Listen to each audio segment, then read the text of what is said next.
Um, how do you apply the Beatitudes to marriage? Well, I first got this idea from an older preacher named Sewell Hall. And you may or may not know of him, but he's had a tremendous influence on me in my life. Yoda knows who he is. He was in Romania several times. But the idea of applying the Beatitudes to marriage, I think, is a strong lesson. So here we are. Now, here's what you get sometimes. What kind of spouse are you looking for? What are you looking for out of marriage? Now, people have all kind of different ideas about what it's like to get married. So here's this guy. I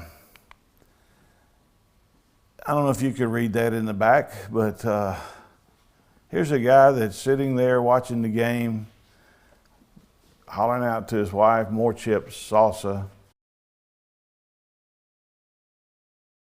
tend to her needs. And it will be a mutual thing, but not like this. The kind of spouse that you want will be a person who is poor in spirit, a person who mourns, a person who's meek, hungers for righteousness, merciful, pure in heart, peacemaker, and persecuted for following God. And you might say, well, what does that have to do with marriage?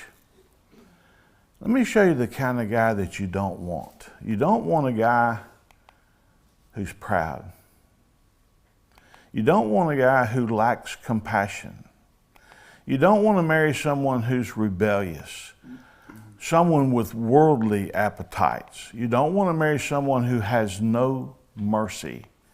That's hard to be married to somebody that has no mercy. Defiled in spirit. Instead of pure in heart, you've got somebody who's corrupt inside.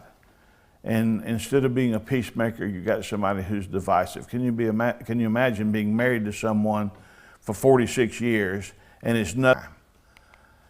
And you don't want someone who is non-committed.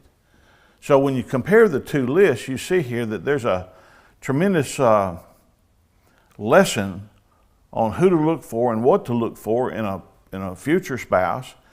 And I want to say this, if you're already married and maybe your marriage is not exactly where you want it to be, these are the things. Slide, I'm not trying to trigger any negative things, but I want to show you the reality of life sometimes. People argue. People get mad. People sulk. People pout. Sometimes people raise their hands in anger. I've preached this lesson. If you've lived in these kind of what you get if you choose the wrong person. You choose the wrong person, this is the kind of life that you could end up with. Does anybody want a life like that? No. But you need to be careful about who you're marrying, who you're choosing, so that it doesn't end up like this. Let's talk about the poor in spirit. What does it mean to be poor in spirit? It means to be humble. Someone who is poor in spirit is a person who is very humbled. And how much better is it to get wisdom than gold? Yea, to get understanding is rather to be chosen than silver. The highway of the upright is to depart from evil. He that keepeth his way preserves his soul. Pride goes before destruction, and a haughty spirit before a fall. Better it is to be of a lowly spirit with the poor than to divide the spoil with the proud. And he that giveth heed unto the word shall find good, and whosoever trusteth in Jehovah, happy is he. Do you really want to marry someone who is so full of himself, so proud of himself or herself, that it's all about them? Because if you marry someone like that, pride goeth before destruction. And a relationship where one or both are just so full of themselves and proud is a recipe for disaster. You don't want to marry someone who is haughty. You try to find someone who's more calm and sensible and humble and you've got a much better possibility to build a life together with someone like that. The next blessing is those who mourn. Jesus pronounces a blessing on those who mourn and says they will be comforted. But in marriage, what does it mean to choose someone who is able to mourn? Have you ever seen anybody who does not have the capacity to mourn, to express empathy or sympathy? Someone who just doesn't know how to deal with that? You know, in life, when you marry someone, you're spending your life together, there are going to be times that are going to be extremely hard. You want to be joined together with someone who is able to mourn. And if you marry someone who cannot mourn, who does not have that capacity to know what you're feeling and how to deal with you in a proper manner, that can be a very... We are told here to put on, therefore, as God's elect, holy and beloved, a heart of compassion. Is your boyfriend compassionate? Is your girlfriend